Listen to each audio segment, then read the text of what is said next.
Polisi tak tutup kemungkinan Mario si anak pejabat pajak dijerat pasal percobaan pembunuhan. Polisi tak menutup kemungkinan menjerat Mario Dandi Satrio si anak pejabat pajak dengan pasal percobaan pembunuhan dalam kasus penganiayaan ke Kritalino David Ozora. Kasih Humas Polres Metro Jakarta Selatan AKP Nurma Dewi mengatakan pasal yang diterapkan dalam kasus tersebut bisa berkembang. Ya kan pasal kan berkembang, tapi kan harus ada faktanya jelas, kata Nurma saat dihubungi. Meski begitu, Nurma menyebut pasal yang kini menjerat Mario sudah merupakan pasal yang paling kuat. Menurutnya, penyidik yang lebih tahu untuk penerapan pasal dengan hasil pemeriksaan dalam proses penyidikan kasus tersebut. Kita sudah menerapkan itu, menurut kita sudah paling kuat sih. Kalau kedepannya mungkin perkembangan yang lain penyidik yang menyimpulkan, tuturnya. Sebelumnya, aksi penganiayaan dilakukan oleh salah satu anak pejabat Direktorat Jenderal Pajak atau DJP Jakarta Selatan bernama Mario Dandi Satrio terhadap anak petinggi GP Ansor, David.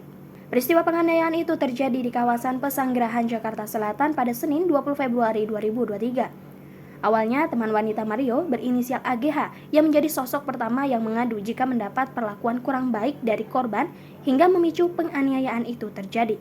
Namun belakangan diketahui orang yang pertama memberikan informasi kepada Mario mengenai kabar temannya AGH diperlakukan tak baik, yakni temannya berinisial APA.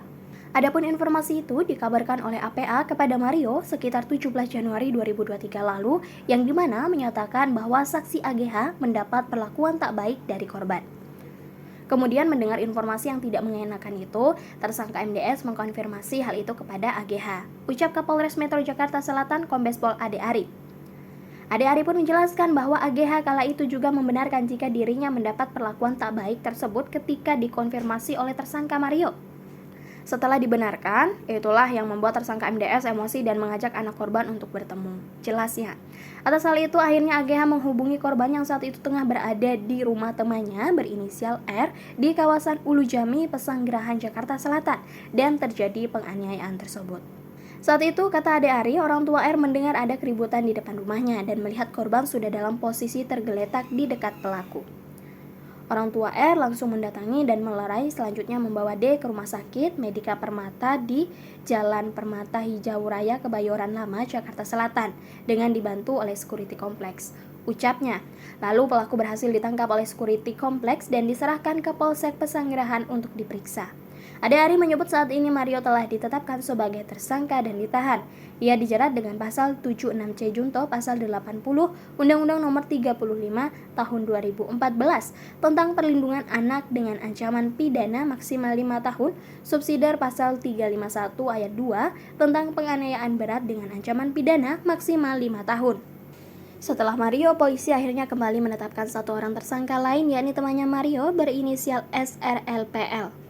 Dia berperan mengompori Mario untuk melakukan penganiayaan hingga merekam aksi penganiayaan tersebut menggunakan HP Mario. Dia dikenakan pasal 76C Junto pasal 80 Undang-Undang Nomor 35 Tahun 2014 tentang perubahan atas Undang-Undang Nomor 23 Tahun 2002 tentang perlindungan anak, subsidiar pasal 351 KUHP. Dalam kasus ini, SLRPL disebut berperan mengiyakan ajakan Mario untuk menemaninya dengan tujuan akan memukuli korban. Saat peristiwa terjadi, SLRPL disebut justru membiarkan terjadinya aksi kekerasan dan tidak berupaya mencegah. Ia bahkan juga mencontohkan sikap tobat atas permintaan Mario agar ditirukan oleh korban.